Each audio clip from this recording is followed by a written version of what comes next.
What's going on, guys? Hey, how are you? It's gonna be short, man. It's gonna be short. Which one is yours?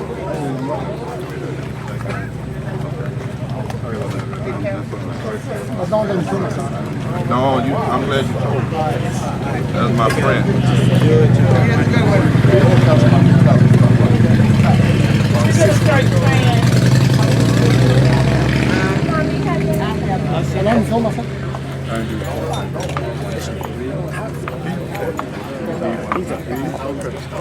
Just want to make sure that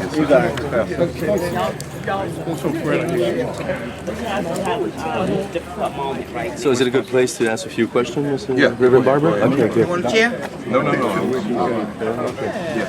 So, Mr. Barber, how do you react? Still, the Republicans are fighting the decision of the Court of Appeal. How would you describe their behavior?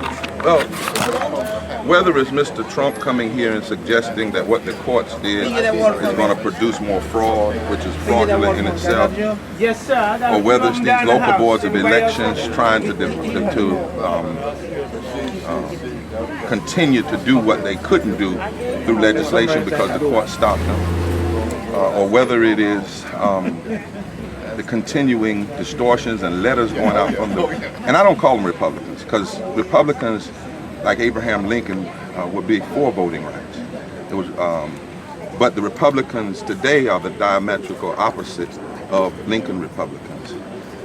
What we are seeing is a continuation of the strategies of the Southern South, the Solid South, what's called the Southern Strategy. Began in 1968 when Strom Thurmond led Dixiecrats out of Democratic Party into the Republican, and the goal was to make the South solid by making the Republican Party the party of quote-unquote black people. But they weren't going to do it by overt racism, calling people the N-word. They were going to use all kinds of code language like states' rights, forced busing, tax cuts, and law and order. And what we see happening now is a continuation, because here's what's really at stake. If you can lock up the South, you can lock up the South. The 13 former Confederate states. You can control 173 electoral votes, which is 13 states, which means you only need 99 electoral votes from the other 37 states. You can control the U.S. Senate by simply controlling the 13 former Confederate states. You can control 31% of the House of Representatives by simply controlling the 13 former Confederate states. So what we have here is a battle for the soul of the country that's registering and that's located in the South. And the reason is because states like North Carolina, Georgia, Mississippi, Virginia are fundamentally shifting in their demographics, right? Because now if you register 30% of African Americans in the South and they connect with progressive whites and Latinos, then you have a new electorate. And the South is no longer solid, no longer can be counted among the extremism of the Republican Party. So how do I feel about what they're doing? I feel that they are trying their best to stop a future from coming that's going to come, because it's upon us. And rather than embrace that, and rather than embrace an agenda that would invite more people to vote, they want to instead suppress the vote, because they cannot win if there is a large electorate. So they're fighting reality. They're fighting a reality. The demographics are already here, and they're clear. All you have to do is look at the latest demographic studies. And when President Obama won in the South in 2008, it scared them. It scared the extremists, because he won in Virginia and Florida and North Carolina. Well, normally those were considered lock-up states. He broke through. It wasn't him, it was the electorate. Republicans, Democrats, independents, black, white, young, old, gay and straight, Latinos came together and said we wanted something different. And our movement here, called the Forward Together Tomorrow movement, they see us bringing together all these different people by helping them look and say, not what is a Democratic agenda or Republican agenda, but what's a moral agenda on health care and on living wages and on public education and on environmental protection and criminal justice reform and equal protection under the law. For Canadian viewers, I want to hear you. You won. We won. What was your reaction when you heard that? It was mixed. First of all, it was certainly joy because of the people that were fighting. Our lead plaintiff was 93 years old. She had told me, I'm not dying till we win this. But it's also, you step back and say, why are we having to fight like this just for the vote? 51 years after Brown. You know, I was there at the 50th anniversary of the march across the Edmund Pettus Bridge. I preached twice that weekend. And some of us, when we got to the top of the bridge where John Lewis was beaten and Miss Hamilton was beaten, we turned around and started walking backwards across the bridge because of the sign that since 2013, when the Supreme Court passed the Shelby decision and gutted the Voting Rights Act, we have had an all-out assault in more than 30 states in this country. And you can trace that assault on voting rights based on where the demographics have increased and more blacks and Latinos will participate. When you read those emails, the evidence, it's a plot. It's totally a plot. Well, it is, and it's a conspiracy. It's plain. That's what the court said. They said this is not accidental. See, in our courts, you can prove racism two ways. There's one thing called disparate impact. That's where you pass a law, you didn't do it intentionally, but the impact is that it discriminates against black people, brown people, and women. It's still unconstitutional, but you didn't do it intentionally. The other is intentional racism. Our governor and legislature twice, in the case on redistricting and in the case on voter suppression, were found intentionally discriminating. Asking the State Board of Election, tell us who uses same-day registration and early voting. And when they saw it was more African American than others, we're going to get rid of that. Tell us who uses the first week of early voting. Saw it was more African American, we're going to get rid of that. That's surgical, intentional racism. Last question. What's the next step for you? The next step for us. For you. Yeah, for us, right. First of all, is this election is bigger than just individuals. You know, who gets elected will be able to place probably 4 Supreme Court justices. And we know now that the courts are critical to holding on to the rights we won in the past. As I said inside, we're electing not only president, but all the way down the ballot.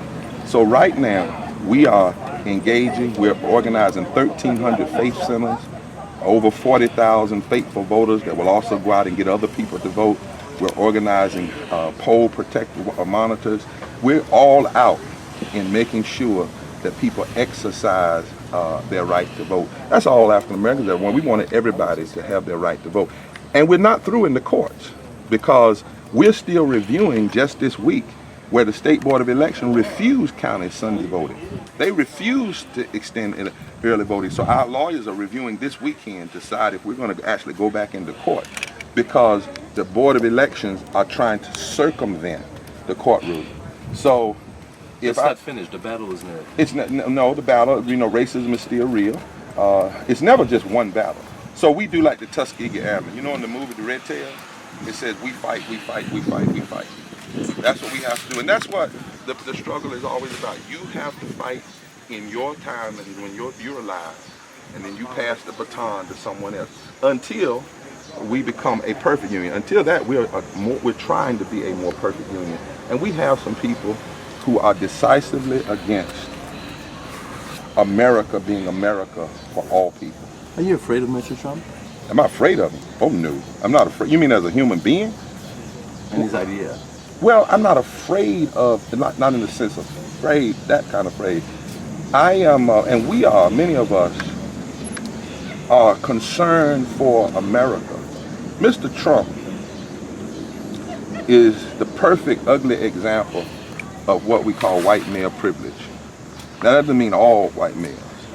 But imagine President Obama starting his campaign and the first day saying he's going to put up a wall and put all the Mexicans out because they're rapists. He'd have never made it another day. We can count 15 or 20 things that if President Obama had even thought about saying, if he had even thought about proposing policies in that way, he would have been run out of town. So that's another level of racism when Mr. Trump with his money can say and do things that President Obama could not do. But his policies are dangerous. This man is saying he wants to roll back the Affordable Care Act. That won't just hurt black people. There are 20 million Americans that now have health care. They would lose it. 3 million African Americans, not to count all of the people who have not received it because of the governors and legislators that won't expand. This man is saying that he wants to build a wall in a country of immigrants. You think about that. This man is saying he wants to put $20 billion aside for school choice, which is public money going to private school, which is another form of resegregation. This man is saying he wants to take us back to the policies of trickle-down economics, which brought us the greatest recession since the Great Depression. And economists all over the place are saying his economic proposals would take us to isolationism, high unemployment, and inflation. This man has the audacity to play with something as serious as race. As serious as race. And on the one hand, degradingly says to black people, what do you have to lose? This is the same man that came to this state and supported the governor and the legislature in their pursuit of unconstitutional racist voting policies, who now wants to go to the black community and says, I'm your man. Lastly, this man said that the minimum wage was too high. It's only $7.25. Took us 400 years to get to $7.25 because, we started at zero in slavery. He says it's too high. Now, that means that he does not have a concern for the 64 million Americans who make less than a living wage and 54% of African Americans. So it's not even what's in his heart. People often ask me, is he a racist or prejudiced in his heart? That's not how you judge it. It's the heart of his policy. And at every turn, his policies are detrimental for black people, Latinos, and whites and poor whites, and that's what they're scared of, particularly out in the South. If black people and white people, and you saw that audience, you saw the diversity.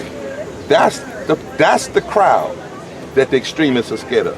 When black and white and Latino come together in the South, it's a new day, and that will put Trumpism, because it's not just him. Because the people that say they support him, think about it. The Speaker of the House said he engaged in racism, but I'm still going to support it. So it's not just Trumpism. He's loud.